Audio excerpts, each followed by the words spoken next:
actually, another question, Tracy, that almost relates to that a little bit, is around. So a lot of people who are supposed to be retiring this year, they're leaving their companies. There is the option to defer retirement. So how would that work? I mean, would you tell people who, if they were worrying about accessing their retirement at this stage? So it's actually quite interesting. We saw this with some of our users we tested. Some of them came in and saying, this was pre-COVID, actually a few months before COVID, saying, I'm going to retire at whatever, 58. We've got these plans and these plans. And then we showed them the projection of what income they can sustain. And they were quite shocked. And it was, in that sense, even though it was horrible for them to go through, it was really positive because of their own accord, they made the decision to delay retirement.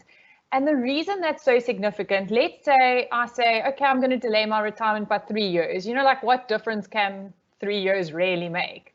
But there's a double whammy impact because not only am I contributing for 3 years more, I need an income for 3 years less. So already that's like a 6-year impact. Then you've got this big pool of money, which is going to grow for an additional 3 years. And we've all heard this term about how important compounding is. Well, the biggest impact it has in your last few years. So, actually delaying retirement by 3 years is more sort of like a 6 to 9 year impact, which is really significant in the bigger scheme of things.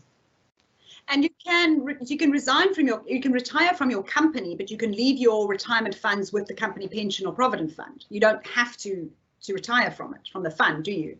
Yes, that's quite important. So you can request to become, the term is a paid up member if you do need to ask your fund.